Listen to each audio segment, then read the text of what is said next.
Question number 9 है हमारे पास। जमशेद की बीवी ने 4,000 रुपये किसी बैंक में लगाए जो अपने सरमायाकारों को 7.1/4% सालाना शरह से सादा मुनाफा देता है। ठीक है, उसने 4,000 रुपये किसी बैंक में लगाए जो अपने सरमायाकारों यानी जो भी बैंक में अमाउंट अपनी सबमिट करवाते हैं उनको 7.1/4% सालाना शरह से सादा मुनाफा देता है। 2 साल बाद शरह मुनाफा बढ़कर 8% हो जाती है। 7 साल बाद इसके पास कितनी रकम होगी? तो इसको हम सॉल्व करेंगे कि पहली सूरत में, ठीक है, 2 साल, अब हमने यहाँ पे क्या करना है, पहली सूरत में क्या है, 2 साल बाद शरह मुनाफा बढ़ता है ना, ठीक है, तो 2 साल बाद और 7 साल के बाद हमने इसका फाइंड करना है, उसके बाद कितनी रकम होगी। तो जब मुनाफा 2 साल के बाद बढ़ेगा तो कितने उसके पास रह जाएंगे, 5 साल के बाद उसके पास अमाउंट बढ़ेगी। ठीक है, पहली सूरत में हम देखेंगे असल ज़र हमारे पास है 4,000 रुपये और शरह क्या है हमारे पास 7.1/4%। इसको हम मिक्स नंबर में है, इसको हम फ्रैक्शन में लेके आएंगे। 4 7 हमारे पास हो जाता है 28, इसमें 1 प्लस किया 29 ओवर हमारे पास आ जाता है 4%। मज़ीद हम इसको आगे सॉल्व भी कर सकते हैं, यहीं पे अगर हम इसको डिवाइड करते हैं। ठीक है, फ़िलहाल अभी इसको हम रहने देते हैं। और मुद्दत यहाँ पर है 2 साल, पहले में क्या दिया गया है 2 साल बाद। ठीक है, जब अमाउंट बढ़ेगी 2 साल के बाद बढ़ेगी तो हम यहाँ पर क्या लिखेंगे, मुद्दत 2 साल। मुनाफा हमने फाइंड करना है और हमने यहाँ पे पहले 2 साल का मुनाफा फाइंड करना है, तो उसके लिए हम मुनाफे का फार्मूला लेंगे। मुनाफा इज इक्वल टू असल ज़र मल्टीप्लाई मुद्दत और मल्टीप्लाई शरह और नीचे हमारे पास आ जाएगा 100। पहले असल ज़र हमारे पास है 4,000, मुद्दत है हमारे पास 2 साल और शरह हमारे पास क्या है 29/4 और नीचे हमारे पास आ जाएगा 100। अब ये 2 ज़ीरो इन 2 ज़ीरो से कट हो जाएंगे, यहाँ पर हमारे पास 4 ज़ीरो रह जाएगा। ठीक है, यहाँ 2 है, यहाँ 29/4 है। अब ये 4 और ये 4 ये दोनों हमारे पास कट रहे हैं, 2 2 ज़ा 4, 2 2 ज़ा 4 एंड 0। अब यहाँ पे 2 आ गया, यहाँ 2 ज़ीरो आ गया, 2 1 ज़ा 2 एंड 2 1 ज़ा 2। अब ये दोनों हमारे पास कट हो गए। रिमेनिंग हमारे पास क्या रहा 21 29 और नीचे हमारे पास 100 के 2 ज़ीरो हमारे यहाँ इससे कट हो गए हैं। ठीक है, 21 मल्टीप्लाई 29 हम इन सब को मल्टीप्लाई करते हैं तो हमारे पास आता है 580 रुपीज़ मुनाफा। दूसरी सूरत में क्या है हमारे पास, अब देखिए हमारे पास यहाँ क्या है, 2 साल बाद जब शरह बढ़ेगी तो फिर हमने फाइंड इसकी दूसरी सूरत में हम करेंगे। ये पहले हमने 2 साल पहले का जो मुनाफा है ये हमने वो फाइंड किया है। ठीक है, अब 4,000 रुपये और 4,000 रुपये के हिसाब से 7.1/4 सालाना शरह से उसको जो मुनाफा हुआ है वो हमने यहाँ फाइंड किया है। चूँकि 7 साल के बाद का हमने फाइंड करना है तो 2 साल उसको जो मुनाफा होगा वो 580 रुपये होगा। 2 साल के बाद अब बाकी हमारे पास 7 में से अगर हम 2 निकालते हैं तो रिमेनिंग हमारे पास क्या रहता है 5। अब हमने 5 ईयर का जो इसका प्रॉफिट है वो हमने इसमें फाइंड करना है। तो डायरेक्ट मैं यहाँ पर फार्मूला लिखूँगी नहीं, डायरेक्ट मैं यहाँ पर रकम जो है वो लिखूँगी। मुनाफा इज़ इक्वल टू असल ज़र की जगह पर हमारे पास आ जाएगा 4,000 मल्टीप्लाई मुद्दत हमारे पास आ जाएगी 5 साल। ठीक है, 2 साल ये हो गए, 2 साल का मुनाफा हमने फाइंड कर लिया है। अब हम रिमेनिंग जो 5 ईयर है उनका मुनाफा फाइंड करेंगे। मल्टीप्लाई हमारे पास आ जाएगी 8%। ठीक है, पहले यहाँ पर हमारे पास क्या थी 7.1/4%, इसको हमने फाइंड किया था तो 29/4 आया था हमारे पास। यहाँ हमारे पास डायरेक्ट क्या है, क्योंकि 2 साल के बाद वो मुनाफा बढ़ के 8% हो गया तो हम यहाँ पर शरह लिखेंगे 8%। परसेंट का हमारे पास आ जाएगा नीचे 100, ये 2 ज़ीरो इस 2 ज़ीरो से कट हो जाएंगे। रिमेनिंग हमारे पास आएगा 40 मल्टीप्लाई 5 मल्टीप्लाई 8, इन सबको हमने मल्टीप्लाई किया तो 1,600 रुपये मुनाफा हमारे पास आ जाएगा। फाइंड हमने क्या करना है, 7 साल के बाद कुल रकम का मुनाफा हमने फाइंड करना है। ठीक है, 2 साल पहले का जो उसको मुनाफा है वो हमारे पास आया है 580 रुपये और 2 साल के बाद जब अमाउंट बढ़ गई है, मुनाफा बढ़ गया है, 8% हो गया है तो उसको 1,600 रुपये मिले हैं। 1,600 को हम मल्टीप्लाई करते हैं 580 से, इज इक्वल टू हमारे पास आता है 2,180 रुपये। 2,180 रुपये ये हो गया, मीन्स कि उसको मुनाफा हो गया 2,080 का और बाकी उसकी अपनी अमाउंट कितनी थी 4,000 रुपये। चूँकि उसको ये तो हमने मुनाफा हमने फाइंड किया ना, ठीक है, लेकिन टोटल रकम हम अगर फाइंड करते हैं, अगर जस्ट हमने मुनाफा फाइंड करना है तो हम लिखेंगे 2,180। लेकिन अगर हम कुल रकम फाइंड करते हैं तो यहाँ क्या है कि कितनी रकम होगी, उसकी टोटल अमाउंट कितनी होगी। तो ज़ाहिर सी बात है मुनाफे के साथ साथ जितना उसने पैसा लगाया है वो भी उसको मिलेगा। उसने 4,000 अगर उसने डिपॉजिट किया था, ठीक है, तो 4,000 और 2,180 मुनाफा हो गया, इन दोनों को हम प्लस करेंगे तो 6,180 रुपये कुल रकम हो जाएगी हमारे पास। नेक्स्ट है क्वेश्चन नंबर 10।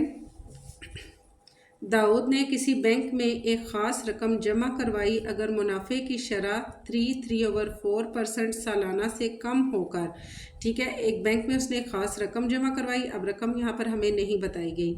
अगर मुनाफे की शरह कम हो जाती है 3/4 सालाना से कम होकर 3/1/2 हो जाती है, यानी पहले वो 3/4 थी, फिर वो कम होकर 3/1/2 हो जाती है, तो दाऊद का मुनाफा एक साल में 50 रुपये कम हो जाता है। जाहिर सी बात है, जब मुनाफा कम होगा तो उसका जो मुनाफे की अमाउंट है वो भी कम हो जाएगी। तो वो कितनी कम होगी? 50 रुपये कम हो जाएगी। इसने कुल कितनी रकम जमा करवाई? यहाँ पर दो चीज़ें हैं, कितनी रकम जमा करवाई और एक ख़ास रकम। ख़ास रकम भी हमें नहीं बताई गई और हमने फाइंड क्या करनी है कि कुल कितनी रकम उसने डिपॉजिट की। तो फ़र्ज़ किया कि जो जमा की गई रकम है वो हमारे पास है x, ठीक है। पहली सूरत में उसको प्रॉफिट कितना दिया जा रहा था? 3/4। जब वो अपनी अमाउंट जो है वो बैंक में सबमिट करवा रहा था, तो तब उस वक्त जो शरह मुनाफा था वो 3/4 था, ठीक है। एक्स हमारे पास हो जाती है असल अमाउंट हमारे पास, क्योंकि एक ख़ास रकम बताई गई है और वो हमारे पास उन्होंने नहीं दी, तो हमने उसको फ़र्ज़ किया कि एक्स है। असल ज़र हमारे पास एक्स आएगा। शरह हमारे पास आएगी 3/4 हमारे पास हो गया 12 में 3 प्लस किया तो 15/4% हमारे पास आ गया। ये हमारे पास मिक्स नंबर में है, इसको हम फ्रैक्शन में ले आए हैं, ठीक है। मुद्दत क्या है? 1 साल। मुनाफा हमने फाइंड करना है। मुनाफा फाइंड करने वाला फार्मूला अभी तक आपको याद हो गया होगा। मुनाफा इज़ इक्वल टू असल ज़र मल्टीप्लाई मुद्दत मल्टीप्लाई शरह, और ओवर हमारे पास आता है 100, ठीक है। असल ज़र हमारे पास क्या है? एक्स है। मुद्दत हमारे पास है 1 साल और शरह हमारे पास क्या है? 15/4। पहले वाला हम मुनाफा जो हमारे पास जो इन्होंने पहले मुनाफे की शरह है वो हम उस हिसाब से इसको भी फाइंड कर रहे हैं, ठीक है। नेक्स्ट हम देखेंगे कि जब उसकी कम हो जाती है तो तब उसका क्या आएगा। तो यहाँ ओवर हमारे पास 100 आ गया, ठीक है। यहाँ हम 4 को इससे मल्टीप्लाई करें तो तब भी 4 आता है, या 15 को 1 से मल्टीप्लाई करें तो हमारे पास आता है 15। अब ये हमारे पास क्या है? फ्रैक्शन में है, ठीक है। और यहाँ हमारे पास नीचे क्या है? 100 है। एक्स को 1 से दें तो तब भी हमारे पास x ही आएगा, या फिर हम 15 को 1 से करें तो तब भी 15 आता है। x मल्टीप्लाई 15 1 हमारे पास हो गया 15, और 4 को हम नीचे ले आते हैं क्योंकि ये फ्रैक्शन में है, ठीक है। तो ओवर में इसके नीचे जो हमारे पास अमाउंट है इसके साथ हम 100 ले आएंगे। 100 को 4 से मल्टीप्लाई किया तो हमारे पास हो जाएगा 400। 15 x हमारे पास आ गया और ओवर हमारे पास आ गया 400। एक अमाउंट हमने फाइंड कर ली, ठीक है। ये हमारे पास पहली सूरत फाइंड हो गई। दूसरी सूरत हमारे पास क्या है? 3/1/2 परसेंटेज है हमारे पास, क्योंकि जो मुनाफे की शरह वो कम हो गई थी।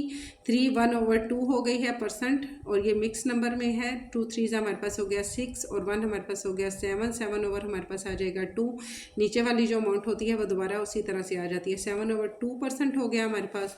डायरेक्ट हमने फार्मूले की यहाँ पर अमाउंट लिख दी है। मुनाफा हमने फाइंड करना है इज इक्वल टू असल ज़र है हमारे पास एक्स, मुद्दत है 1 साल और शरह है 7/2। पहले हमारे पास शरह थी 15/4, अब हमारे पास है 7/2, क्योंकि अमाउंट हमारे पास क्या हो गया है? जो शरह मुनाफा है कम हो गया है। ओवर हमारे पास आ जाएगा 100। इसी तरह से हम करेंगे x मल्टीप्लाई 1 मल्टीप्लाई 7। 2 हमारे पास नीचे 100 के साथ आ जाएगा। 100 मल्टीप्लाई 2 इज इक्वल टू 7 को 1 से दे तो 7 आ जाएगा, इसके साथ हमारे पास x लग जाएगा। 100 को 2 से दिया तो हमारे पास आ गया 200। दो चीज़ें हमारे पास फाइंड हो गई। पहली सूरत में हमारे पास मुनाफा क्या था? 15x over 400 minus 7x over हमारे पास 200। अब माइनस हमने क्यों लगाया? क्योंकि हमारे पास जो मुनाफे की शरह है वो यहाँ के कम हो गई है। यहाँ 15x है तो यहाँ 7x होगी, यहाँ 400 है तो यहाँ हमारे पास होगी 200। जब हमारे पास कोई चीज़ कम होती है वहाँ हम क्या लगते हैं? माइनस लगाते हैं, ठीक है। इज इक्वल टू हमारे पास आता है इसका 50 ओवर हमारे पास आ जाएगा 1, ठीक है जी। तो यहाँ हमारे पास आ गया 50/1। अब कैसे हमारे पास आया? यहाँ पर हमारे पास क्या है? 50 रुपये कम हो जाता है, ठीक है। यहाँ हमारे पास अमाउंट में दिया गया है कि साल में उसके जो 50 रुपये टोटल हैं जो प्रॉफिट है उसमें से वो कम हो जाते हैं। तो यहाँ हमारे पास इज इक्वल टू हम लेंगे यहाँ पर 50। अब यहाँ पर ये दोनों हमारे पास फ्रैक्शन में है तो यहाँ हम 50 को भी फ्रैक्शन में लेके आएंगे। 50 के नीचे भी हम लिखेंगे 1। यहाँ हमारे पास 400 है।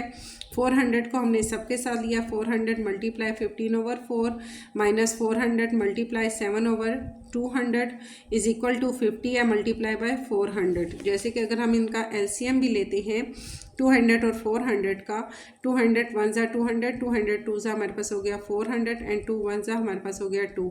इसी तरह 200 का हम 2 से मल्टीप्लाई करें तो भी हमारे पास इज इक्वल टू 400 हमारे पास आता है। ठीक है, यहाँ भी 400 लिया, यहाँ मिड में भी 400 आ गया और हमारे पास लास्ट में भी 400 आ गया। इस 400 को हमने यहाँ 15 के साथ लेना है, 7 के साथ लेना है और 50 के साथ भी लेना है, क्योंकि ये तीनों हमारे पास फ्रैक्शन में आए हैं। ये 400 इसके साथ ये दोनों आपस में क्रॉस हो गए तो हमारे पास आ गया 15x, माइनस का साइन है। इसी तरह 200 1 ज़ा 200, 200 2 ज़ा 400, ये दोनों कटिंग हुई, हमारे पास आ गया 2 multiply 7x is equal to हमारे पास यहाँ क्या है 50 मल्टीप्लाई 400। ठीक है, यहाँ पर जो कटिंग होनी थी वो हमारे पास होगी, रिमेनिंग हमारे पास क्या है 15x माइनस 2 मल्टीप्लाई 7x और 50 मल्टीप्लाई 400। 15x हम इसी तरह लिख लेते हैं। यहाँ पर 7 2 ज़ा हमारे पास हो गया 14x। ठीक है, मिड में माइनस का साइन है, माइनस हम लगाएंगे। अब यहाँ 50 को हम 400 से मल्टीप्लाई करते हैं तो हमारे पास आता है 20,000। ठीक हो गया जी। अब 15x में से 14x को हमने माइनस किया, x आ गया इज इक्वल टू 20,000 हमारे पास आ गए रुपये। जमा करवाई गई रकम, टोटल रकम जो हमारे पास आएगी वो आएगी 20,000 रुपये। मीन्स कि उसने जो टोटल अमाउंट सबमिट करवाई थी वो थी हमारे पास 20,000 रुपये और यही हमने इसमें फाइंड भी करना था।